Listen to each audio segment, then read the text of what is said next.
Hello students, हम लोग chapter 4 का एक्सरसाइज कर रहे थे, जिसमें कि सी number answer the following questions का 4 तक कल मैंने करा दिया था। ठीक है, 5 नंबर से करते हैं।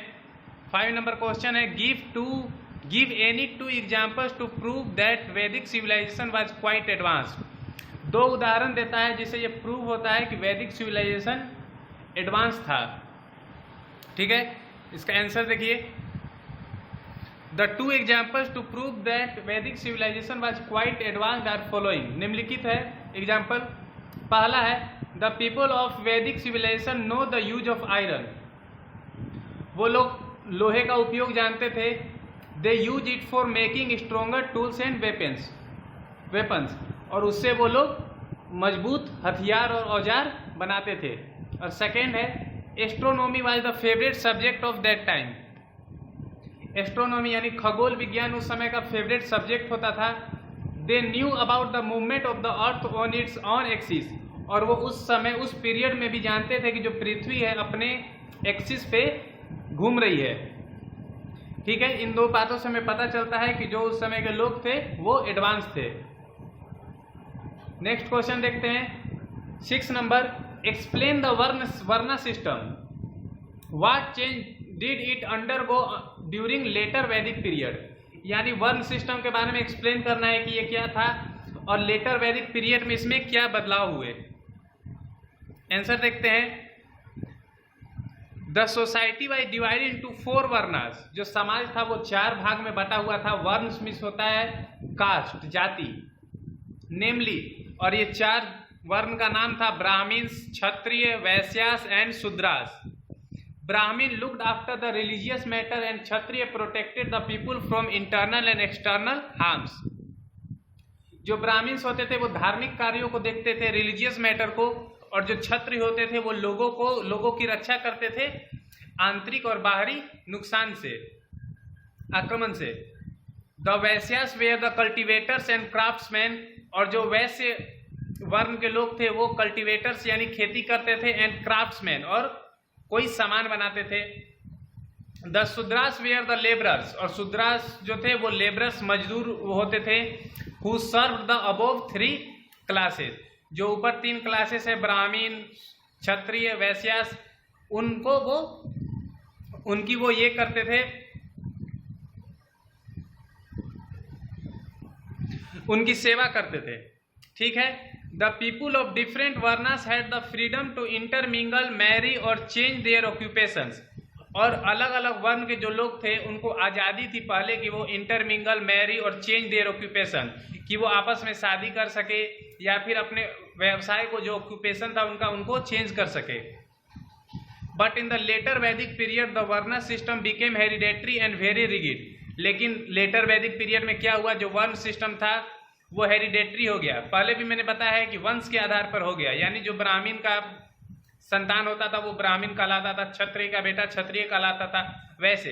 एंड वेरी रिगिड, और काफी कठोर हो गया ये जो वर्ण सिस्टम था।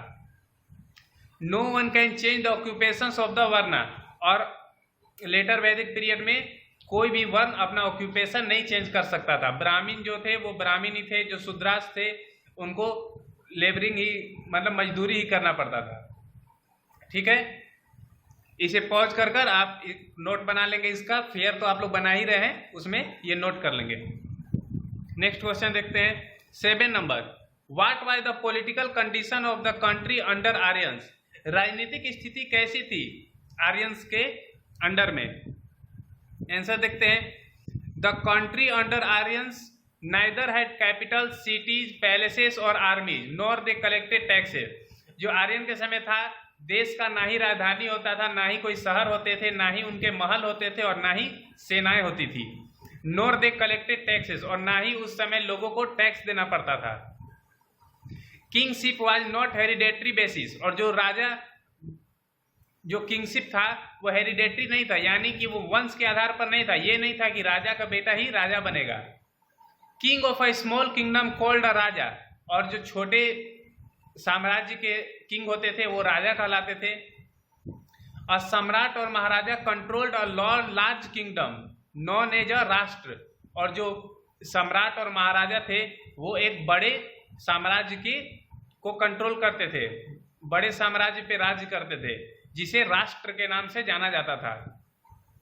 The king was assisted by purohit, mantri, senani and ग्रामीणी। और जो राजा थे उनकी मदद के लिए पुरोहित होते थे यानी प्रीस्ट, पुजारी होते थे, पंडित होते थे, मंत्री होते थे, मिनिस्टर्स, सेनानी होते थे जो कि कमांडर ऑफ आर्मी होते थे, आर्मी के सेनापति होते थे, and gramini head of the village, जिसे मुखिया कहा जाता है, वो होते थे जो राजा की मदद करते थे। ओके, नेक्स्ट देखते हैं, what was the condition of women in the early वैदिक पीरियड। औरतों की स्थिति कैसी थी अर्ली वैदिक पीरियड में?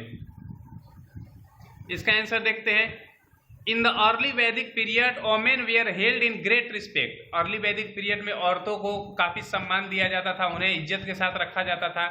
दे वेयर एजुकेटेड, वो पढ़ी लिखी हुई होती थी। वोमेन लाइक अपाला एंड गोसा इवन कंपोज्ड हाइम्स। और उस समय की जो औरतें थी जैसे अपाला और गोसा ने कई सारे भजन भी लिखे हैं, कंपोज किए हैं। The participation of wife was essential in all religious ceremonies. और कोई भी धार्मिक आयोजन होता था उसमें वाइफ यानी पत्नी का पार्टिसिपेशन इसेंशियल था, जरूरी था, उनको हर सेरेमनीज में रखा जाता था। ठीक है, नेक्स्ट देखते हैं, list the occupations of Aryans. Aryans के व्यवसाय क्या थे, वो क्या व्यवसाय करते थे? तो यहाँ आंसर है, agriculture was the main occupation of Aryans. खेती उनका सबसे मुख्य व्यवसाय था। They were skilled in other crafts like pottery, weaving, carpentry, jewellery making etc. और वो और भी बहुत चीज में कुशल थे, जैसे कि पोट्री, बर्तन बनाने में, वीविंग, कपड़े बुनने में, कारपेंट्री, फर्नीचर वगैरह बनाने में, ज्वेलरी मेकिंग, वो गहने भी बनाते थे। The Aryans were expert traders. देखिए यहाँ भी बीच में आ गया है, आप उसे नहीं लिखेंगे। The Aryans were expert traders. और जो आर्यंस थे वो एक एक्सपर्ट व्यापारी भी होते थे, कुशल व्यापारी थे, वो लोग व्यापार भी करते थे। ठीक है, 10 नंबर देखते हैं, list the achievements of the Aryan in the field of science and mathematics. Mathematics और विज्ञान और गणित के क्षेत्र में उनने क्या अचीव किया उसके बारे में बताना है। देखते हैं, the Vedic literature throws light on the achievement of Aryan in the field of science. जो वैदिक लिटरेचर मिले हैं, उस समय के साहित्य मिले हैं, बुक मिले हैं, उससे पता चलता है अचीवमेंट आर्यंस का साइंस के क्षेत्र में। The Aryans new the use of iron, पहले भी हमने पढ़ा, वो लोहे के उपयोग के बारे में जानते थे। Mathematics was known as ganita. Mathematics को उस समय गणित के नाम से जाना जाता था। It included arithmetic, geometry and algebra. और मैथ में वो लोग पढ़ते थे अर्थमेटिक, जियोमेट्री, अलजेब्रा। द वैदिक people had the knowledge of zero. और जो वैदिक पीपल थे उनको जीरो का ज्ञान था, which help them to calculate large numbers, जिससे वो बड़े अंकों को भी कैलकुलेट कर सकते थे। They also knew the decimal system, cube root, square root, under root, etc। ये सारे मैथ के सब्जेक्ट है, आप लोग जानते होंगे। डेसिमल सिस्टम जिसे दशमलव प्रणाली भी कहते हैं, cube root, square root, under root, etc। ये भी वो लोग जानते थे। ठीक है, तो ये आपका क्वेश्चन आंसर सारा कंप्लीट हो गया चैप्टर 4 का। चैप्टर 5 हम लोग नेक्स्ट वीडियो में पढ़ेंगे। तब तक के लिए थैंक यू। ये सब आप लोग नोट जरूर कर लीजिएगा, एक इसका फेयर कॉपी जो होता है वो बना लीजिएगा, क्योंकि चेक करने के लिए आपसे मांगा जाएगा वो। ओके।